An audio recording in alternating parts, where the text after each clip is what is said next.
everybody, and welcome back to my channel. I am Jen. This is Fundy Fridays, and here on my channel I talk about different aspects of Christian fundamentalism, American conservative politics, pop culture, and gay stuff. And today I'm going to be kind of reviewing, kind of just complaining about Plathville. Sorry, Welcome to Plathville is the official name, but around here we know it by Plathville. It is a American reality TV show on the Learning Channel about the Plath family. They are, in my opinion, formerly Fundy and now just regular old Republican.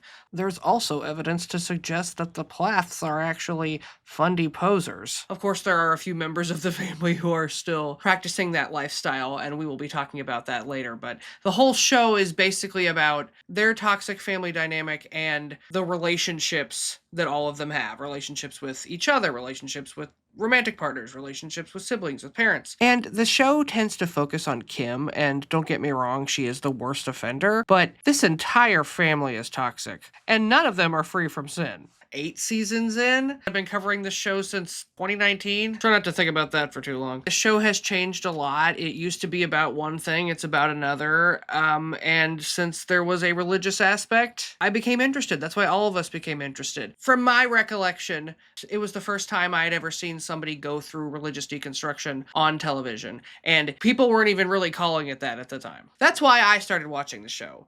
And since I kind of feel obligated to cover the show until it's over, here we are. Seriously though, at its core, Welcome to Plathville is kind of a show about some toxic white people and their family drama. Why would this be interesting to watch? Well, that is both extremely relatable for many of us, but also so common that it's really not interesting. It's the kind of show that you watch to recreationally feel bad. Plus, the red flags with Ethan and the bad vibes from Kim are enough to make you want to go cry in your prayer closet. But, like the Plaths themselves, I've changed. We've all grown up and hopefully we've all matured since 2019. Politics, religion, and reality TV have evolved since then. That's what I find most interesting about this show. It's called a bong. It's used for smoking pot. It's quite the frustrating watch, but you know what? We have each other.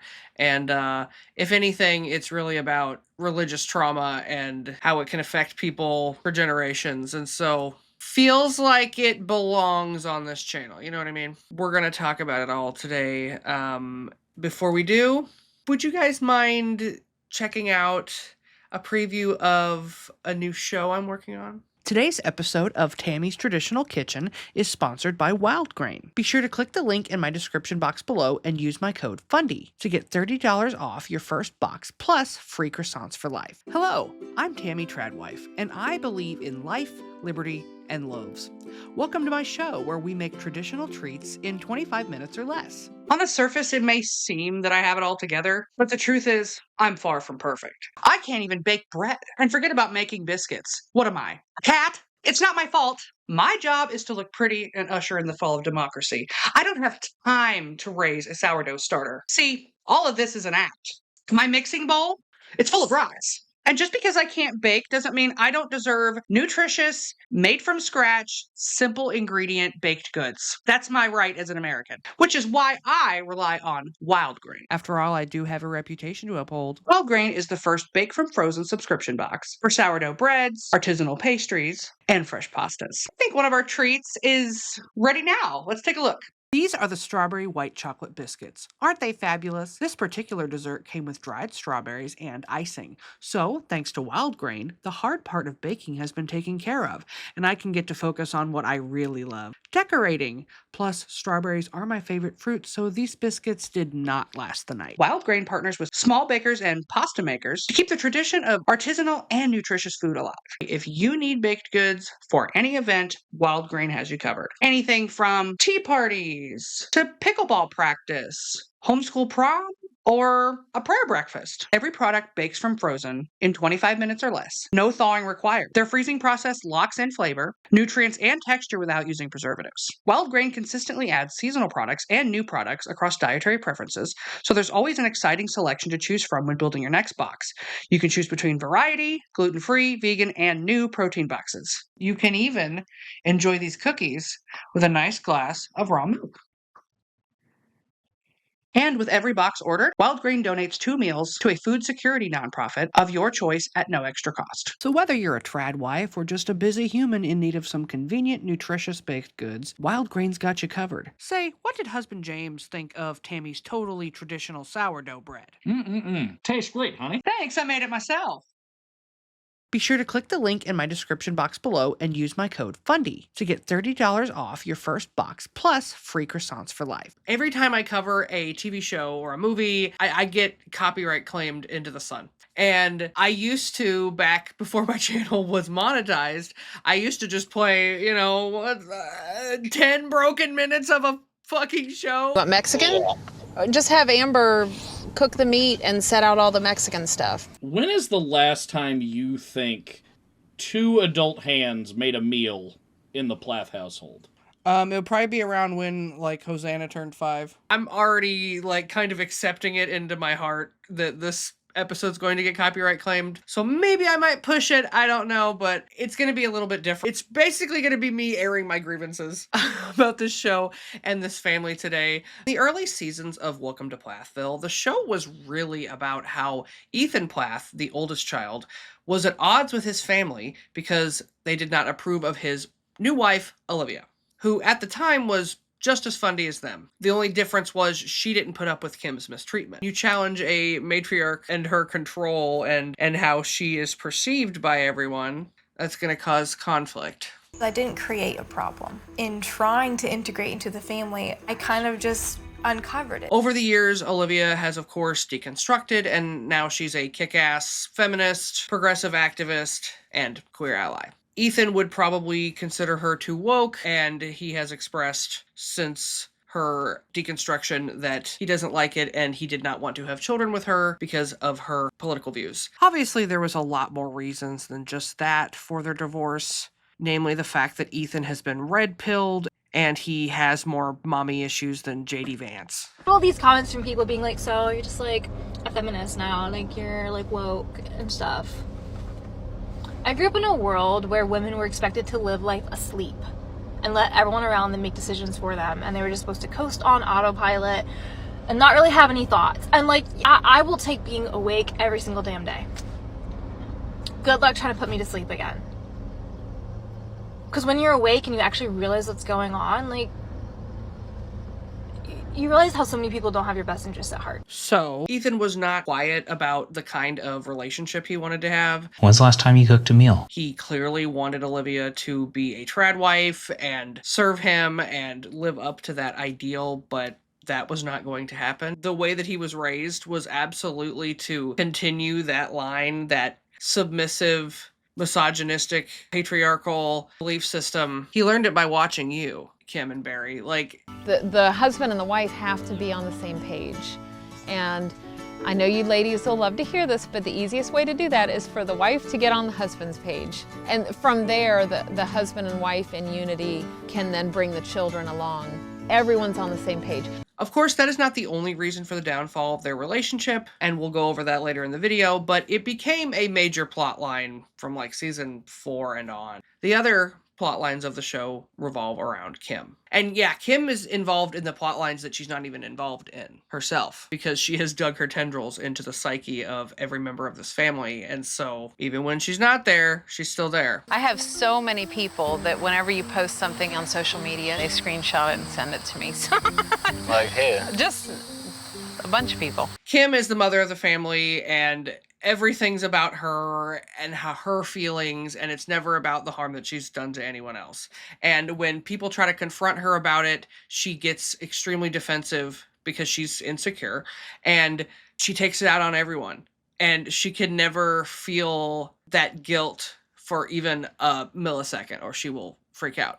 And so in every season, there's usually some sort of event where she breaks everyone's boundaries and throws a fit and tries to make herself a victim. And everybody else in the family has to kind of figure out how they're going to either rationalize being on her side or defending her or coming to make her feel better. And it's honestly really sad. I want to understand why Olivia does not like my parents and why it's taking her so long to get over whatever hurt her. To paraphrase Olivia, the show makes it seem like they're arguing about sugar when in reality, Kim was abusive to Olivia. It went from like, I love you so much to you have the devil in you.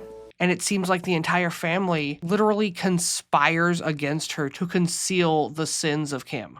This clip is from Cults to Consciousness. But I wasn't allowed to talk about any of the religious things that were happening off camera. So I felt honestly kind of gaslit that I'm 20 years old, growing up sheltered, immediately on public reality TV because I was bullied into it by her. And then I can't even talk about the issues at hand of why they feel the way they do and treat me the way they do. Instead, it all becomes about like sugar and rock music and things like that. The family doesn't always gang up on Olivia. Sometimes they go after other partners too. Micah's ex-girlfriend Veronica, who was blamed for a fist fight between Micah and his brother Isaac. And yes, Veronica was talking shit on the family, but it's really messed up to blame her for the actions of these two violent men. That doesn't seem questionable to anyone. Everyone else in the family gets along. You're the common denominator. At this point, 8 seasons in, they all kind of blur together. I feel like it's selfish to not want me there. One time it was Kim crashing a concert that she wasn't supposed to go to. Just a few years prior, she wouldn't even let Mariah take a couple $100 from her grandparents to record an album because it was secular music. One time it was a Barry showing up at his daughter that he kicked out. He went to her exercise class. And eventually, Kim and Barry end up getting divorced, which I really didn't see coming because I've just never seen a Fundy family get a divorce ever. And I still don't understand them, but it actually only has to make sense to Kim, and she doesn't feel like explaining it to anyone else. Many of the other siblings have relationships that come and go, and honestly, the only one who was slightly interesting was Veronica. But I think we can all agree that we don't want to see the slut-shaming friend of Charlie Kirk on this show anymore. So, who are these people, and why should we care? Well, the Plath family live in southern Georgia, near Florida. Barry was born March 6th, 1968. He has an engineering degree and currently works as a transportation planner. He was also married before Kim, and we don't really know much about that lady, and I'm not going to look her up anyway, but that's just an interesting fact, right? Kim was born August 30th, 1972. She did go to college, but she did not finish. Again, no shade. I did the same thing. Kim does random occupations like naturopathic medicine, boat captain, dance instruction, music lessons, rental property management, and MLMs. I can't get over this name. I'm just teeming with oils! On the show, Kim has talked about her abusive childhood and how that has affected her to this very day. And it was really brutal what she went through. I want to hold space for that and acknowledge that that was really hard and traumatizing for her. Humanize her quite a bit. You know what they say about dad lore versus mom lore. This does not excuse her current behavior. It's just an insight. The reason why certain things were banned in the house is because maybe she couldn't handle them. Just think about it. Think about all the chaos that started happening on the show once alcohol got involved. Once it became okay for them to drink. What do I know? I'm just trying to keep the streets safe from Kim. I don't think it's very fucking funny getting a DUI. There is no excuse not to get a ride home or walk. And I know Kim probably feels like a pariah in that town because everybody knows her business. She could have called Barry. She could have called Isaac or Micah or Lydia or anybody who was in town. I don't know. People die every single day from drunk driving, and I'm still mad about it. Apparently, she flipped her car, so Kim could have also died. And nobody seems to be taking this seriously because this was completely left out of the show, seemingly to protect Kim's reputation. Anyway, how did Kim and Barry meet? On Kim's old website, which is now available for purchase, it says that in the spring of '97, on the exact same day, before either of us ever talked about it or showed any interest in the other, God revealed to Barry and I that we were going to marry. We were married in July of '97. Our marriage has been a continual process of growth, refinement, challenge, heartache, and joy. Throughout, we have sought God on major life decisions as well as the minor day-to-day choices. He has taught us how to function as a family in unity. How did he teach us? Little by little, line upon line, precept upon precept, as we walk by the way. That's how we have taught our children. The result? A family that delights in each other's company. A family in unity, in harmony. That's the story of our band. And neither Barry or Kim were raised particularly religious, and they became fundamentalist Christians in adulthood, which might explain why they don't really care about it anymore. Really all about following rules as opposed to a relationship with Christ or something. They all just stopped practicing, except for Lydia, who is a rule follower, so she was the only one who seemed to take it seriously. A clip from the Sarah Fraser show. Do you think, what is this? Like, you think that inside there's still these hardcore Christian people, but now they're just fitting in? They were never hardcore Christian people. It's always just been about what group of people are we fitting in with and what do we need to believe to do that. Before, they were trying to fit in with the Christian fundamental crowd. And what do we need to do that? That's why Kim kind of yo-yoed with her beliefs all over the place. She went from wearing head coverings and headscarves to not, to doing this to not. Like, it was always just trying to find what group do I fit in and identify with? And when her life went public and she got a ton of criticism for things, she's trying to fit in with a new crowd. She wants to be liked by different people now, which is why I say that they really haven't changed as people. They just want to be liked by different people now. Kim and Barry officially separated in 2022 and divorced in 2024. There are 3 minor children still living at home, so they see each other a lot, and Barry certainly isn't going to go away on the show, and we've all met Kim's lovely boyfriend, Ken. And by lovely, of course, I mean racist, and how could I forget that he was selling slave shackles on Facebook Marketplace? What the fuck? And allegedly, they met because Ken is Isaac's flight instructor.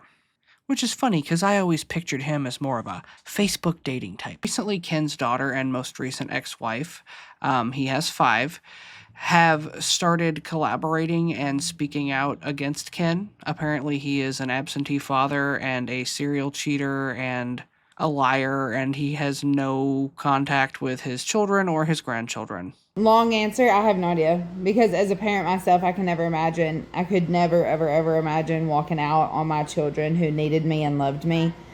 And then just pretending like they didn't exist, or having grandkids and pretending like they didn't exist, to the point of wouldn't add me back on Facebook. You know what I mean? And I'm fine. I'm over it. We're talking about Ken from Plathville, by the way, context. Anyways, so I'm over it. I'm fine. You know what I mean? It's been the last 20 years of my life. It was, even before that, I only saw him like once a year. But true answer, honest answer, I have no idea. And the most recent ex-wife said that he would also fat shame her and say that she was embarrassing to be around. Ken, this guy. And that's because he fat shamed me. That's because he repeatedly told me that I was fat and embarrassment to him. And it really hurt my heart when I saw the videos of him doing the same thing to Kim. And it just brought back a flood of memories, and my heart breaks for her. That was me sitting in that chair where Kim was sitting, and nobody should have to go through that. You could starve yourself and be thin, and he's going to find something wrong with you. It's not you, it's him. And it took me a lot of years to figure that out.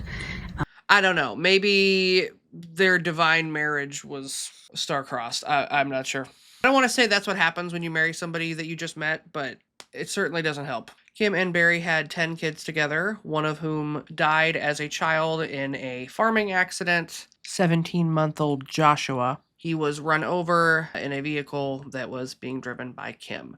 And this, of course, rocked the entire family, and apparently she was kind of inconsolable and really out of it for several years following this incident. They talk about the death of the brother a lot on the show, and a couple of times there has been memorials for him. There was issues with who is invited because Kim was making, certain family members uncomfortable. And one of the more egregious plot lines from Kim this season, for talking about her own experience of watching her brother die, Kim found a way to be offended. She got upset that Lydia said that the parents didn't equip them with the tools to emotionally be able to handle this, which is very true. And not a lot of parents are equipped for that, but especially not the Plaths. Kim is once again more upset about how people are going to think about her instead of what her daughter needs. From the Unplanned podcast. The hardest part for me as I've grown up was how little he was acknowledged. Honestly, I think that has more to do with my parents' divorce than the show. Not talking about the hardest thing in our childhood. Can't imagine how that affected my parents. Lydia is a grown-ass woman, and she's allowed to talk about you because you're her mom. That's kind of a package deal. If you're going to talk about Lydia on the TV show, she can talk about you. I think because our household wasn't necessarily one to just talk about everything and be vulnerable, when that happened, we didn't know how to talk about it. And especially with it, being in the hands of my mom, we weren't going to dare talk about it around her. So, I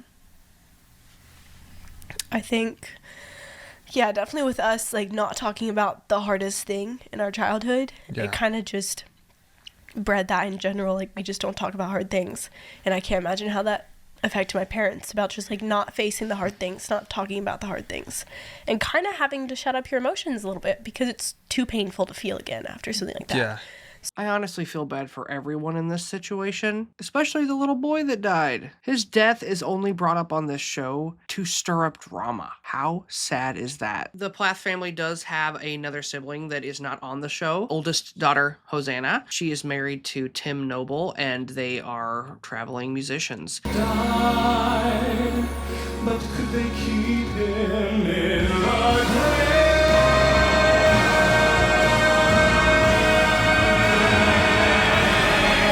As far as I know, they are still fundy. Hosanna is actually close friends with Nari Rodriguez. Nari is now Nari Keller, married to Anna Duggar's brother, Nathan Keller. Lydia was at Nari's wedding, and Josh Duggar was the MC at the reception. Hosanna was in Nari's, or maybe I'm getting it backwards. Either way, J-Rod was at the baby shower, and that's where this picture comes from. Talk about a nightmare blunt rotation. Ethan date Nari, was that the question?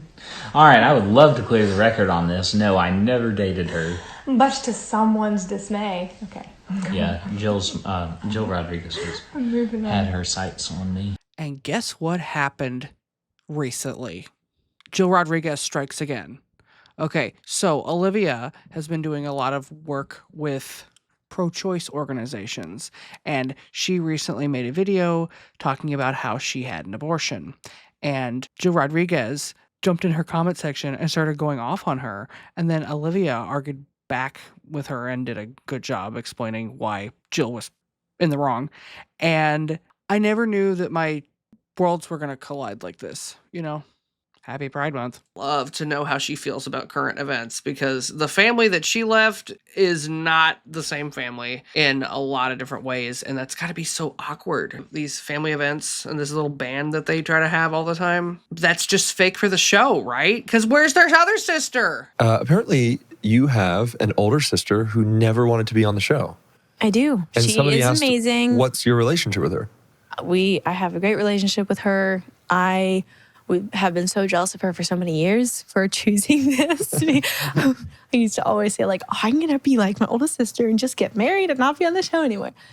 Well, yeah, her and her husband. She gets married on the show. So I'm married on the show instead. But yeah, her and her husband just chose to not be a part of the show and raise their family on the show, which I respect so much and love her so much. She's amazing. And yeah. Yeah, they're great. They're really special. They're really caring in a lot of ways. So it's always great Love to it. have. Always great to meet And up their with them. children display it so much. It's beautiful. That's cool. One of the younger sisters is on the show now. She was a small child when it began, but now she's giving interviews and getting plot lines, and I do worry about what's going to happen because she's like 16. Too young to be on a show like this. Back when the Plath family were more fundamentalist, they looked a lot more like the Rodriguez family or the Duggars family. They did a lot of the same things. They dressed super modestly. They enforced gender roles. They practiced parentification with the older kids. They did homeschooling that was bordering on unschooling. It was so bad, in fact, that in season 2 or 3, Micah and Mariah went back to the farm to sort of confront Kim and Barry about the educational neglect, and they, of course, were met with a bunch of excuses. Education was a huge preparation that we didn't get. Why didn't y'all prepare us more? I gave you schoolwork, you didn't do it. Is any of this really surprising? Because I heard, allegedly, Kim didn't even bother to get birth certificates for the older children until right before the show started filming. You can acknowledge what you did, you can even fix it for the future generation, and you can say sorry, but instead they would rather just say, well, you did this. You're the adult in the situation, and you've raised 10 kids, so maybe you should start being a little more mature. Let's try raising a single child with a secure attachment style before we start writing parenting books. You know what I mean? Family was so isolated that they didn't even go to church. But we never really had an actual church. My parents didn't really agree with how a regular church system functioned. Since season 1, there have been references to church and pastors, so I don't know what is going on currently. And they did not celebrate holidays except for birthdays. I was confused about. I was like, why don't you just go full Jehovah's Witness at this point? And Thanksgiving. Yeah, we didn't celebrate, like when it comes to holidays, we didn't celebrate many holidays. Really? So Christmas? No, we didn't celebrate Christmas. Did you guys? Yeah, we did. Yeah. Why was that? Which, my parents just had their perspectives on it, which part of me is like, yeah, I mean. I watched that part of the interview. She just says, yeah. Olivia said that since the family had such extreme dietary restrictions, they wouldn't do any sugar or anything, which is something that you could see in season 1 because they're making everything with honey. She said that they wouldn't even feed their yeast to make bread because of the sugar, and so all their bread would be super hard and chewy and hurt their stomachs. So Kim would have special things that she was allowed to do. Breakfast that Kim would make for herself every morning, and all the other kids had to eat dry, uncut steel oats every morning. I'm joking, of course. They had milk. That would drive me crazy if I was one of the kids now having to watch how my mom completely does everything totally differently and I had to have this shitty childhood. And before the show, they actually were a traveling family band. A lot of comparisons to the Von Trapp family because they were all blonde and because they sang this song. Female deer, ray a drop of golden sun. Me and they might call myself far along way to run. So a needle pulling thread, long enough to follow so. Tea, a different German bread that'll bring us back to dough. I picked this version of the song instead of the good one on YouTube because of who posted it. I thought that was a fun little Easter egg. So me so, re fa fa, la ti ti. So me so, re fa fa, la ti ti. The rules of this family are so confusing. Like, I'm not even sure they've been allowed to watch that movie. It might just be a song that Kim wanted to see them perform. All of these music videos are available on YouTube, as well as some of their home movies that I go over in my first episode about Plathville. And there's also a Quiverful documentary that was made over 10 years ago that features the Plath family. The banjo is a really fitting instrument for her. I've heard it said you can't be sad listening to a banjo. Really, Kim? You've never heard of the blues? I don't know how much corporal punishment was practiced in this home, but we know that since they were friends with the Pearl family of To Train Up a Child and blanket training fame, I can't imagine that it was a completely gentle childhood. You know what I mean?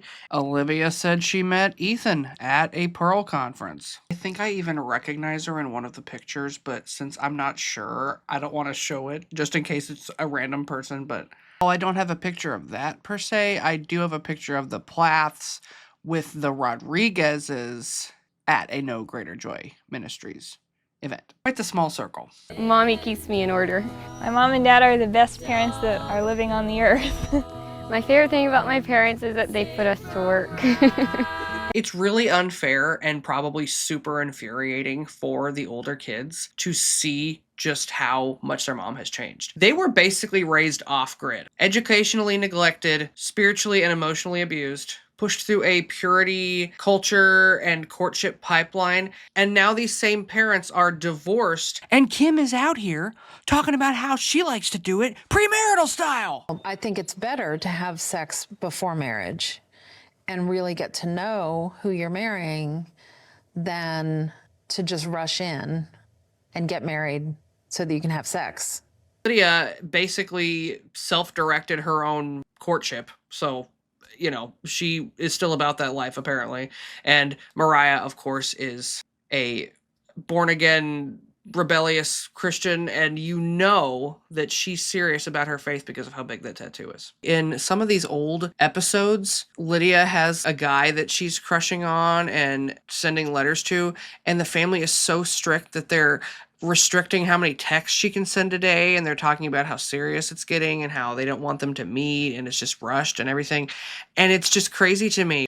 We had said that we'd like you to hold off on texting until he comes to visit, and you said that you weren't texting him right now, and we just looked at your phone and we saw lots of texts. Now they're doing the complete opposite. And like I said, Kim says that you should have sex before marriage now. We parked the car and Zach was just like, this is really random and this is not something I've ever thought about, but I just feel like I just keep like just this unction from the Holy Spirit to just ask you what you'd think about saving our first kiss. And I was just like, For our wedding day. For our wedding day. Like if that comes, like not kissing till our wedding day. And I was just like shocked in my seat because it's something that I had wanted, but I didn't want it to be a legalistic thing. I didn't want it to be a rule we had to follow because of X, Y, and Z. I wanted him to initiate it. I wanted the guy to initiate it because it was in his heart. Because if he was going to be the one leading, he would have to have that desire. One of the other major themes of this show, besides the family stuff, is deconstruction, or the processing and re-examining of your belief system, whether it be religious, political, cultural, etc. I was sinning because I was stepping out into the world. I was buying jeans. That was like not a conservative thing to do, I guess. It cannot be overstated how much the Plath parents let these kids down. They did not at all prepare them for the real world, nor did they give them just vital information that they need in life, like proper sex education. Growing up in the conservative circle, you're kind of just taught that, like, it's a terrible thing. And it's like you just don't do it. You don't sleep with somebody. And I remember at young ages... Or if you do, you're tainted, and no one else is going to want you because you're not whole anymore. And I would say in the earlier seasons of the show that focus heavily on Olivia and Ethan, we see that the most. Not only did they examine their belief systems, but some of them, like Ethan, actually set foot in the real world during this time in more ways than one. He had never drank a Coke before or seen any Disney movies. He had never even seen a bra in a store before he was married. It was really hard not to root for the guy in the early episodes. Now that they've done all the fun parts of deconstructing, doing all the rebelling that they never got to do, like smoking weed or going to strip clubs, it looks a lot different now. Now that they have to actually work on themselves, it's not so fun anymore. There are roles that a man plays that are different than a woman plays. And roles that a woman plays are different than a man plays, and that's natural. That's inherent in us. I don't know, Ethan. You say you've changed, but this Ethan talking right now is starting to sound a lot more like this other Ethan that I know. And I see the whole family is how God has designed it, a man and a woman, children. You need the members of the family to all do their job and their part to make the family function. And then you need all the different families to function together to make a society function. Deconstruction is messy and scary. I mean, you're literally re-examining, like, the fabric of your own reality. When you've been told that this is the truth and this is the way and this is how everything's going to be and this is a fact, to this is, you know, how things really are and how do you really feel about them and were you wrong and how do we change and be a good person?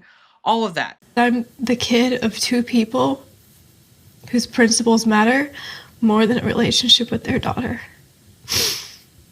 And I will be damned if I repeat that. Seriously, Olivia serves as such an inspiration to not just the deconstruction community, but anyone who has ever gone through abuse and everyone who has ever been in a high control group. I just love her so much, and seeing her come into her own and stand up for herself and do good things and live her best life, it just makes me so happy. I always equate deconstruction as like when a young child is first learning to talk, they say words wrong. Or like I look at like someone going through puberty and their voice starts cracking. Why? Because they're learning, like things are changing. And the same thing with deconstruction. As a young woman, having never been allowed to have a voice, never been allowed to really have an opinion on something, never been allowed to make the choices in my life, it's like learning to talk. It's kind of messy and awkward and your voice cracks and you do it imperfectly. but practice makes perfect. In the very beginning, did not know how to set boundaries correctly, did not know how to regulate myself properly, did not know how to react to people properly. But it was a learning period that was necessary to get to the other side of knowing how to do that better, of gaining those tools from my toolbox. Kim especially thinks that because they do things a little differently at the house now, you know, she wears jeans and they're listening to royalty-free hip-hop, that means she's a cool mom now. We don't need to talk about the past. We don't need to change anything. We don't ever need to be accountable. It's just about the superficial stuff. They want to act like they're super worldly now, and they might be. It doesn't mean they're, you know, progressive. They want to act like everything is cool when Olivia has come out and said that they've locked her in a room before to cleanse demons. There is so much shit that goes on behind the scenes in this family that obviously they're not going to show. The following clip is from Cults to Consciousness. Off screen, they were doing things like having me in their bedroom with all the lights off, trying to cast spirits out of me. On camera, they were doing things like gifting me a ship that, like, oh, I knew you said you wanted one, so I bought you one for your house. And I'm standing there going, what even is this? Hold on, can we go back? You just said they were trying to exorcise demons out of you?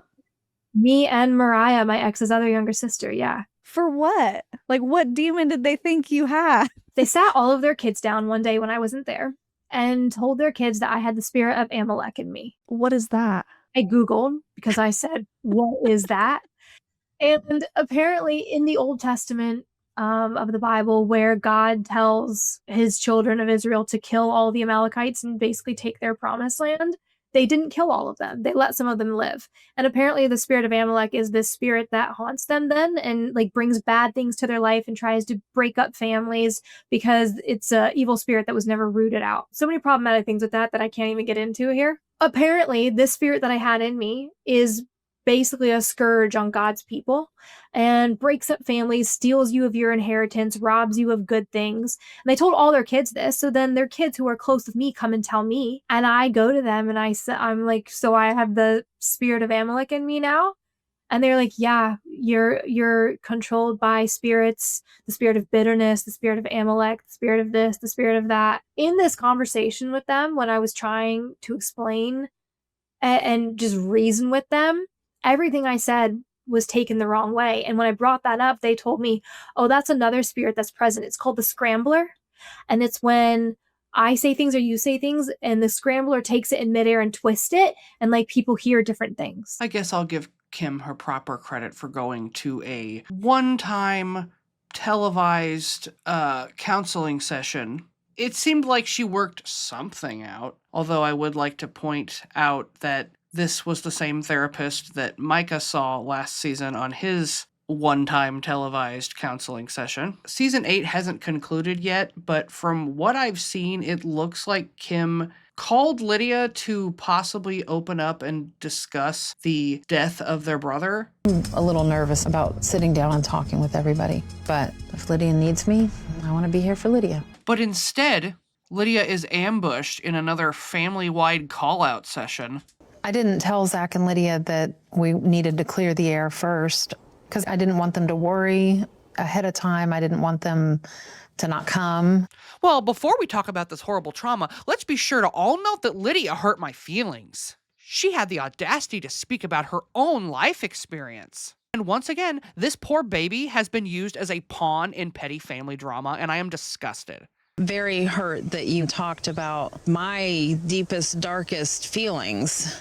Now, there may have been an Instagram story or a post from Lydia that I haven't been able to hunt down going into more detail of the situation, but realistically, I think Kim is referring to this clip from the Unplanned podcast. Honestly, I think that has more to do with my parents' divorce than the show. Not talking about the hardest thing in our childhood. Can't imagine how that affected my parents. Which really is not anything controversial that Lydia said, and she is kind of correct in what she's saying. And once again, Kim, Lydia is describing her own life experience, and you happen to be a part of that. So she's allowed to speak about it. Especially knowing what you do behind the scenes, it sounds like you treat and speak to your kids way worse than this, but since it's not on the TV show, since it's not public, since it's not affecting your reputation, it's okay. I don't know where that voice came from. And then also speculating that that's why Barry and I divorced. Glad you brought that up, Lydia, about Joshua, but I really didn't like how it was brought up. Lydia, honey, baby, sweetie, if you're even watching this, I just want you to know that you're allowed to talk about this. Your brother's death was probably one of the most traumatizing moments in your entire life, and it is weird that nobody in your family will talk about it, and it's especially inappropriate that your mom won't talk about it, and your father did not seek help for you guys. You're allowed to speak about your own life experiences. You're allowed to talk about your own parents. You're allowed to talk about what they put you through. You're allowed to speculate on their life. They're your parents. If anyone's allowed to talk shit on them, it's you. It's so sad because I can see it in my mom sometimes, which is like, does she know how to connect and how to feel and how to like know her emotions and all those things? And I'm like, at times I can be like, can't you just see this? And other times I'm like, I can imagine she can't. And because she's had to shut that up because it's too painful. The last time I made an episode about Welcome to Plathville was almost 2 years ago, and several seasons have aired since then. I'm pretty sure the last one I covered was season 6. A season that was all about the ending of Ethan and Olivia's relationship, as well as Mariah having beef with Olivia. It was a very draining season. And now Olivia's not even on the show, but you wouldn't know that by how many times her name gets mentioned by every member of the family for the last 2 seasons. I ended my marriage to Olivia, which is actually a blessing. Who else have they done this to? Olivia. He took Olivia's side very quickly. It was Olivia or stuff with my family after everything that happened with Olivia. Calling Ethan's ex-wife Olivia. It's just way too similar to all the Olivia stuff. She's a good woman to be like. I like her. You do not know Olivia. I was with Olivia. Olivia's definitely the narcissist Barry and I were talking about. I went to go check my DMs and I saw one from Olivia. And I was like, wow, okay. And she goes, I hope you're doing okay. I hope you're hanging in there. Given Ethan's baggage with Olivia, I remember that was kind of what Olivia did. That's exactly what Olivia did. I'm watching her, it's the same thing Olivia did. I'm starting to see some similarities between Veronica and Olivia. Olivia and Veronica. Now she's taking sides with Olivia. Olivia hates our family. We had Olivia for how many years? Your woman wants to be like Olivia. Do you want that? Olivia? The bright side of Olivia leaving my life is that I have a full and healthy relationship with my family now. If I could go back and I could get out of mine and Olivia's relationship as quickly as you got out of yours with Veronica's. Yeah. Oh, man. Going along with all the crap that Olivia did for so long. And that was all Olivia driven. Olivia seems to be coming closer and closer to what Veronica is. And that's a sad reality. The only thing I'd say to Olivia, I think at this point, is thank you for the good times that we had. I think a lot of that was driven by Olivia. Oh, that was when Olivia left. Because Olivia was the whole for several years. What happened with Ethan and Olivia and Maka and Veronica? It's the first serious relationship I've had since Olivia. I most definitely am in love with Tegan. I believe Olivia won't let me go. Season 7 was mainly about Ethan being a red flag and Veronica, Micah's ex, versus everyone. Because of what you have done. When she spent the entire season antagonizing Micah and accusing Ethan's now ex-girlfriend of having an OnlyFans. So then Veronica, why were you calling either of them you think Tegan's a slut? Or you think it's okay for you to call Tegan a slut? Mm-hmm. Okay, how is that okay? By the way, she doesn't have one. It would be okay if she did. And if she did, don't you think somebody would have found it by now? Season 7 was all about Lydia's new relationship. Featured her courtship, engagement, and wedding because she did it old school in like 6 months. So that was fast, but it was really, I don't know, it just seemed fake that the family was like, this is moving too fast, Lydia. You raised her to do that. You literally restricted the amount of text she could send to a different fundy boy. And now you're saying, oh, this is too fast. Didn't you marry Barry in like 2 months? Now, I know that relationship didn't work out, but like for 20-something years, it was treated as the blueprint for their lives.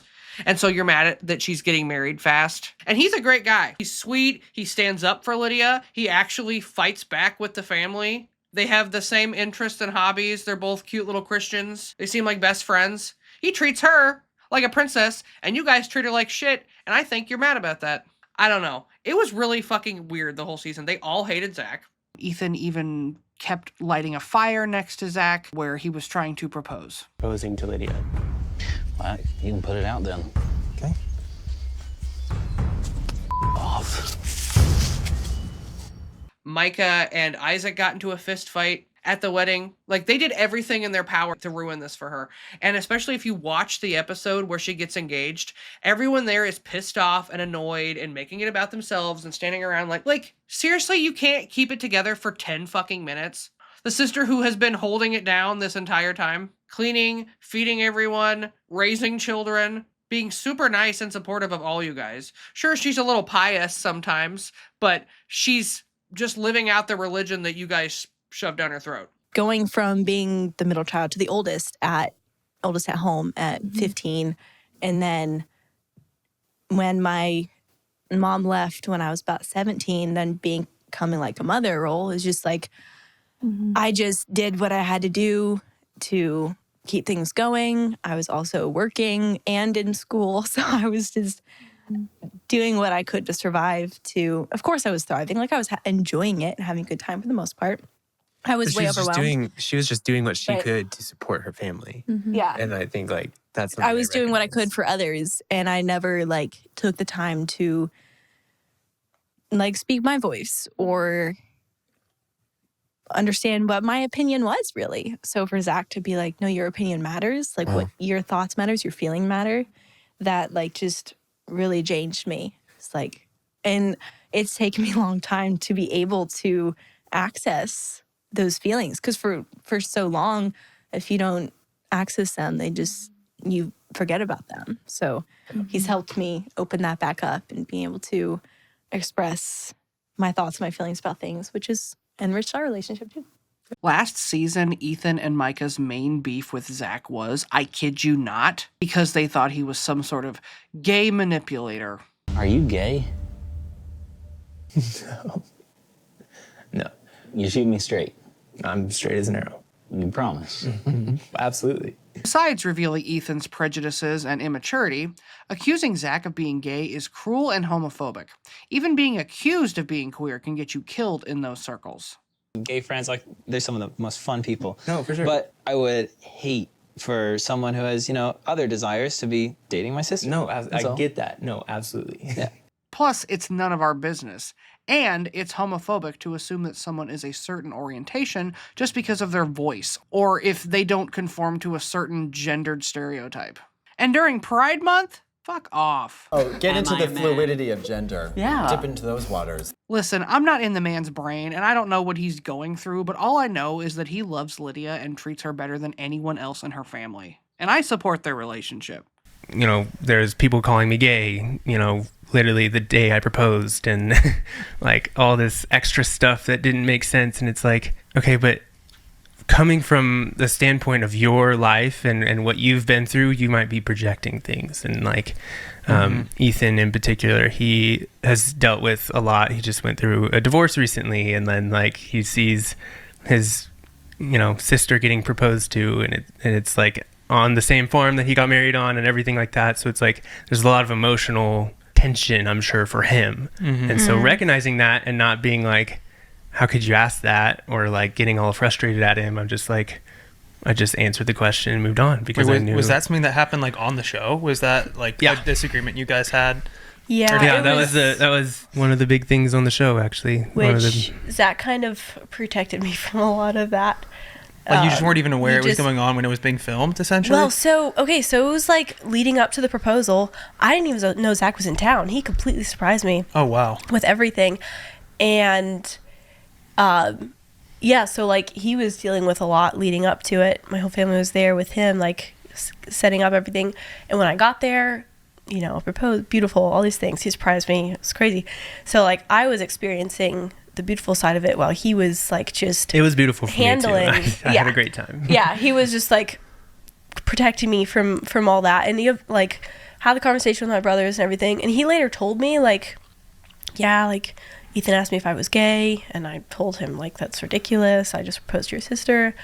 They asked me some questions that just I don't know where they were coming from, and like I was really frustrated about it and everything, but it was never like I didn't even watch it either because Zach's just like, he was like, this is our proposal day. Like, you just remember our proposal. Yeah. And we'll, deal with everything else later as it comes. I think when people make gay jokes about Zach and other fundies, they do it because, one, yes, they think it's funny, but two, I think they enjoy being like the first one to make a funny comment about it or provide a gotcha moment. And I don't think they think about how it affects these people in real life. Ethan saved sex for marriage, and I didn't think he was gay for that. And this message goes especially for Veronica, who supposedly has gay friends, has been transvestigated herself, and has come out and said that Ethan has made horrific, violent, bigoted comments. She's out here making gay jokes about Micah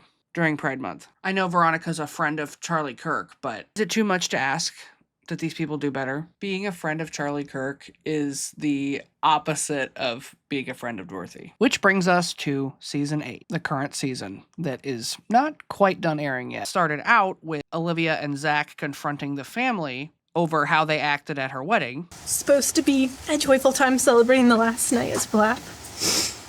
It was actually the hardest night of my life. Then the family got mad at Lydia because she posted about the fight and the episode on social media. And so then they were mad about her doing that. And to be fair, the brothers did apologize to Lydia. Kim, not so much. I feel like it's almost like a little jab at me. Like, at least my dad was supportive. My mom wasn't. This season and every season was all about relationships and their problems. From Isaac breaking up with his girlfriend after a haunted maze, which was weird and kind of scary, and I don't mean that because of the clowns. Also this season, Mariah goes wig shopping because she has alopecia. Then Ethan low-key kind of stalks and harasses his ex-girlfriend Tegan, and I don't know why she's in these final episodes. Maybe it was a contractual agreement because she does not like him anymore.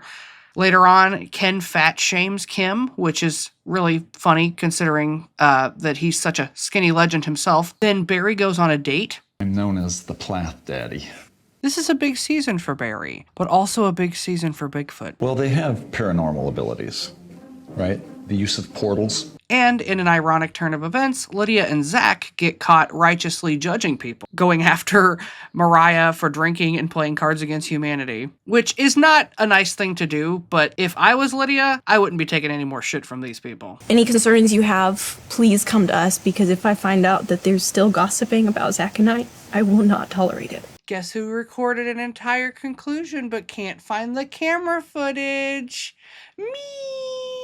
At some point, we gotta ask ourselves, is this show even meant to still be on the air? Is it ethical to produce this content? Are these people being exploited? Is TLC platforming bigotry?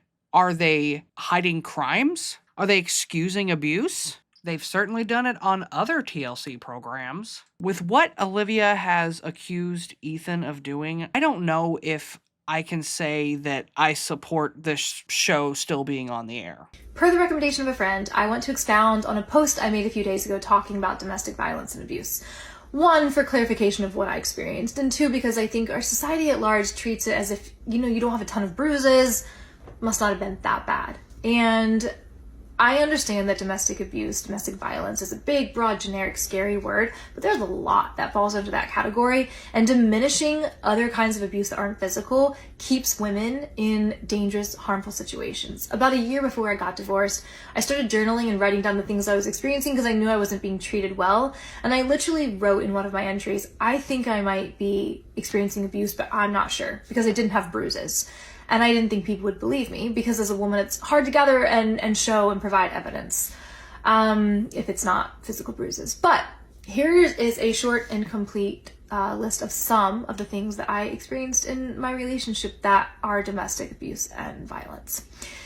He threatened to shoot my friends that he called out by name, that he thought were influencing me to be more liberal and open-minded. The morning we broke up, he told me he was buying guns to restore order. Later told me he never bought guns, he just said that to scare me.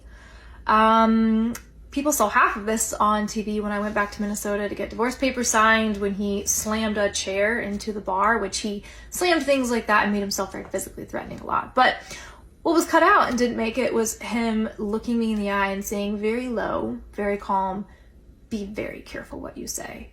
To which I said, peace out. I'm not okay being verbally threatened. I made sure I was meeting with him when there was cameras there for a reason. In arguments, he would refuse to let me leave the house. He would block my car so that I was not able to leave. One time in Italy, when I removed myself from an argument where he was cussing me out and was drunk, he took the door off the hinges angrily and refused to let me be by myself in a room. He left me stranded while traveling internationally with no cell service, and left me in the middle of the city, went back to our hotel, and I didn't have a key to get back or cell service to find a way back, and he didn't care. He never checked in, didn't communicate. He would back me into corners, he would cuss me out, he would spit on my face, and anytime I threatened to call the cops on that, he would say, I didn't hit you, you have nothing on me. He also told me I would never find better, and that everyone would treat me that way. And I know for a fact that's a lie. And if you are a woman in a relationship where you know you are not being treated right, you know that you are not being treated well, you're scared and you are fearful, just know that there is better, that even if you're not with somebody, you can treat yourself better than that. You deserve better than that. I know that the system is not built to support women, and it lets women down all the time, but there's support here on this page, and with so many other people in the comments that you can find that have gone through similar things.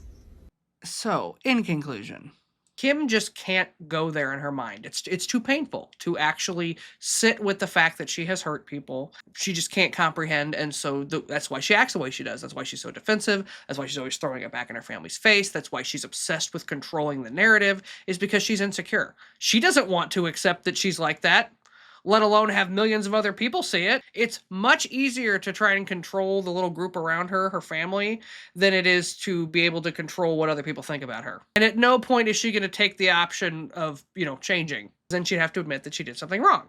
And that's just too painful. And they all learned it from her, and so they all repeat the same behavior.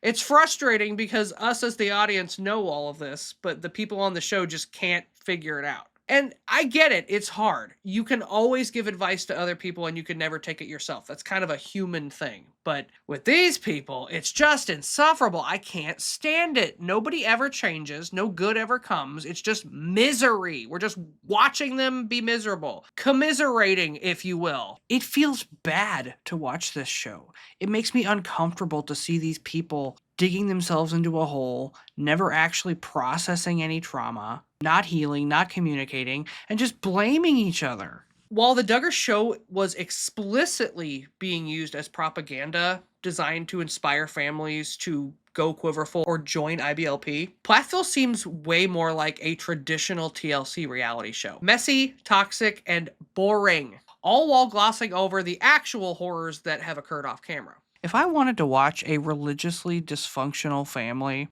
be miserable and have the same conversations over and over, mostly outside, and they have a red pill side plot, then I'm just gonna watch Sister Wives, because at least sometimes that's entertaining. Man, just the knife in the kidneys over all these years! This family is stressful to watch, and there's already so much negativity and evil in the world. I thought that I would end my conclusion with something positive. I just want to say, I love the Jennanites. You guys mean the world to me. Your support in every way imaginable is what keeps me getting up in the morning. You guys are funny, you're smart, and you've been through shit. You guys were there for me when Lawson tried to take down the channel, when James had cancer, when my dog died, everything. Like, I just can't thank you enough for everything you've done for me and my family throughout the years.